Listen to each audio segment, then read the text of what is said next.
with Garterbelt is one of the weirdest shows I have ever seen. Made in 2010, the show spans only 13 episodes with an 8-minute bonus OVA. But trust me, in 13 episodes, that's all this show needs to make a memorable impression. The art style alone sets this apart from most anime shows airing today and most anime shows in general. I've never seen anything like this. The entire thing looks like a parody to Western animation. In particular, it reminds me of art styles like The Fairly Odd Parents. Now, I understand this may turn some people off, as this show won't appeal to everybody, but as someone who grew up loving Western cartoons, this was like a blend of anime and cartoons wrapped in an ecchi genre bow, and I loved it. Now, to be clear, when I compare this to Western shows, I'm not only talking about the art style. Well, that is the most obvious similarity. That alone is not enough to make the package complete. The flow of every episode follows the same style and format most Sunday cartoons did, right? Each episode is broken down into 10-minute chunks, and these chunks feel exactly like a Cartoon Network show, right? It feels like a cartoon. The flow, the pacing, it's more than just the art style that was taken from Western animation. Um, Everything was, pretty much. So to break down each episode, there's a new ghost or baddie every time, and the characters go on wacky adventures, over the top, whatever. It's always crazy, and once again, the show does have a niche audience it's trying to appeal to, but I think it's very effective in that appeal. Now, a quick overview of the general plot. The show revolves around Dotton City, a made-up place in between heaven and hell. We don't know too much about the extended universe or scope of the show, but as long as you know that both demons and angels have an equal and significant presence on the city, you pretty much know how this place works. It seems like both good and evil use this city as a stomping ground, and most of the conflict comes when these two sides clash for power or territory within the city. This leaves the citizens caught in the middle of a huge conflict, yet their carefree lifestyle shows them kind of okay with it, or at least they don't seem to mind until the last second. The citizens just kind of go with the flow of everything, despite how crazy it is. Now, looking at the main characters, we have Panty and Stocking, obviously. Two angels kicked out of heaven for misbehaving. Now they must fight ghosts in Dotton City under the leadership of a priest Garterbelt to collect heaven coins. Once enough coins are collected, they can go back to heaven. Fairly simple, straightforward plot. Then we have the villains, who are the foils to main characters. We have Scanty and Knee Socks. They're two demons who work under the demon Corset. As I said earlier, these two groups clash in battles for territory and power, and basically them clashing is what's going to make up most of the episodes, right? That's kind of the rundown of how things will work most times. If you've been listening, you probably have already noticed all the clothing names. Yes, this show is weird and very ecchi, bordering on hentai at times, but one of the more odd yet amusing details is how most characters or objects in the show are named after clothing. While watching, I found the following names, obviously starting with Panty, Stocking, and Garterbelt, but then we have Scanty, Knee Socks, Corset, Brief, and G-String. So yeah, characters in this show are weird as hell. Panty is obsessed with sex, while Stocking loves sweets. Then we have both Garterbelt and Corset. They're into heavy bondage and BDSM. Those are just the main characters. But you know, a show's good when the main villain is into CBT. I mean, let's be honest here. The ghost scene in the show and the plot scene from episode to episode are clearly proof that heavy drug use exists in Japan, because right off the bat, episode 1 has the main characters fight a giant glob of shit. It's the ghost of a plumber who died on the job and is now an evil ghost shit. We also have a ghost that steals underwear, which reminds me of one of my favorite shows, Shimonita. Shout out to that amazing anime. It was made in like 2015-16. Anyway, back on track, we also have a giant booger ghost. The booger ghost is powered by people picking their noses, so he spreads an evil pollen around that causes rampant nose picking. After gaining enough mass, he flies to the moon in order to spread his pollen faster. Also, in the same episode, Panty has sex by exchanging nose discharge with someone and putting it in each other's noses sensually until they climax. What the fuck did I just say? You didn't mishear any of that. Despite wanting to rewind the video to make sure you caught all that, I can assure you, I said, you heard correctly. I said what I just said. But there's more. Let's see. We have an episode where they defeat zombies with sex toys, and an entire plot revolving around traveling the world while destroying every copy of a particular porno that stars Panty. If it's not clear by now, I'll say it again. This show is very ecchi and should only be viewed by mature audiences, because it does border on softcore hentai at times. And I can't believe I didn't even mention it yet, but every fight scene begins with Panty taking off her panties and Stocking taking off her stockings, because the clothes then change into holy weapons. Stockings are swords, and the panties turn it into a goddamn gun.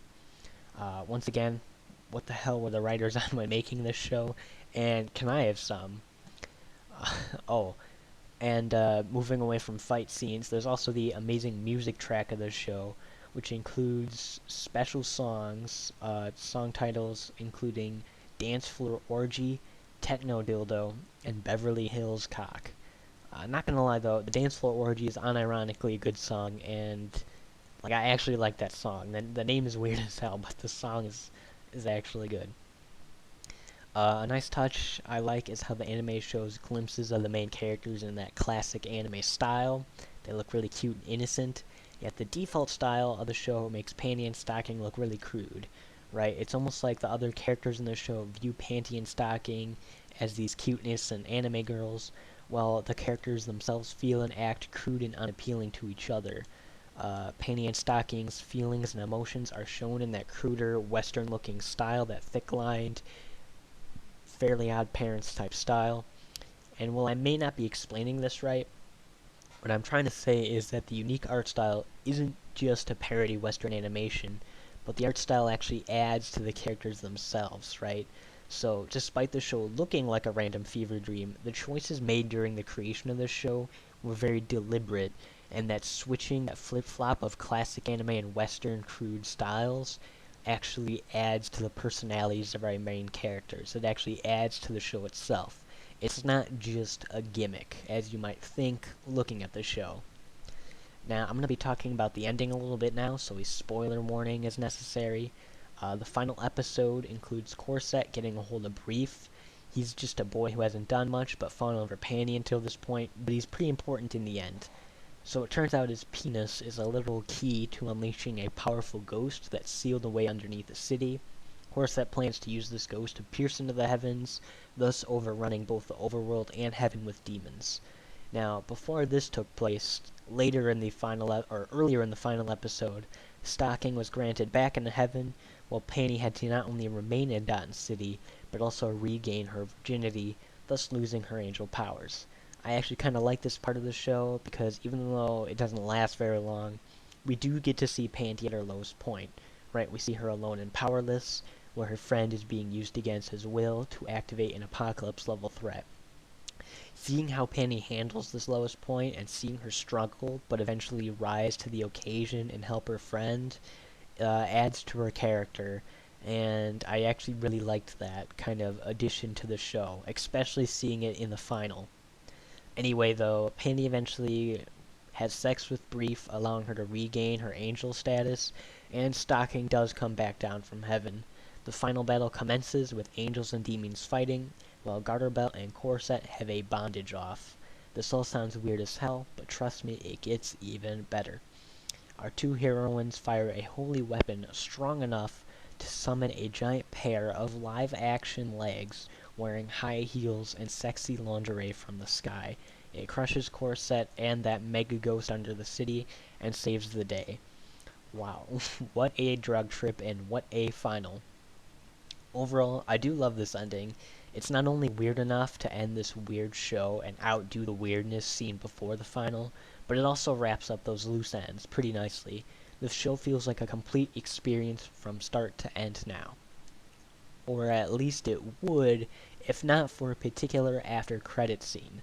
That's right, after the credits we see Stocking cut up Panty and exclaim that she is actually a demon. corset is then reborn out of Brief's penis, and the two head to the next city to unleash a ghost there. The show then hints at a season 2, which will probably not happen, since it's been over a decade now, and there's no sign of a continuation. I think season 2 would have revealed that Stocking never came back to Dotton City after being let back into heaven during that final episode, and the Stocking that we saw come back was a fake. But keep in mind, this is just a guess, and maybe something else is going on. But either way, guess or not, it doesn't really matter now, as I doubt the show will be continued, and I doubt we'll get a real answer. So guessing's all we can do. I guess the bottom line is, while the show is so unique, that's also its downfall, as I don't think any people liked the show for a second season, and rumor has it legal changes of ownership means the studio cannot continue the show. As sad as that is, while there's no season 2, there are 2 bonuses outside the main show. We have the 8-minute OVA called the Sanitary Box. It's available to see online, and believe it or not, it's even stranger than the main show was. This 8 minutes starts off normal, at least to the very abnormal standards the show has set, yet with each minute-long skit in these 8 minutes, they get more and more special, or you know what I mean. One particularly cursed skit shows babies being circumcised and the foreskins being set on a conveyor belt, being turned into onion rings. The skit then ends with a close-up of Stocking plopping an onion ring into her mouth, and that cursed imagery will be burned into my retinas forever. Thanks, Panty and Stocking. And believe it or not, that's not the weirdest. I'm still convinced that the final skit in this OVA doesn't actually exist and was instead a food poisoning-induced hallucination on my end, because I don't know how to describe it, but you should be seeing a screenshot put up regardless. Make of that what you will. So aside from 13 episodes, a stupid cliffhanger, and an 8-minute long drug trip, the series also has 1 manga volume. The manga is divided into small, unrelated adventures our protagonists go on, and while its content is not reflected in the anime, these manga chapters are nothing special, and really don't add anything important or lasting information as far as story goes. It's just some fun and wacky adventures in the manga for your enjoyment, and I do kind of like how they're not just manga-tized plots seen in the episodes. It's actually original content, despite being 1 single volume. And that, my friends, is all of Panty and Stocking with Garterbelt content made as of the making of this video. It's, well, small. It's a fun and unique series that was weird as hell and full-time horny. Lovers of cartoons will enjoy the show structure, and the plot is definitely something to remember, although I do wish out they left the plot twist ending and instead planned on starting a season 2 like that, because without the existence of a season 2, this just leaves the show feeling unfinished. Even though, despite that scene, it would have felt wrapped up nicely, but they kind of opened a can of worms last second. Overall, though, I enjoyed this show, and even though it wasn't as deep or mind-blowing as the other anime series I find myself loving, I thoroughly enjoyed Panty and Stocking with Garterbelt.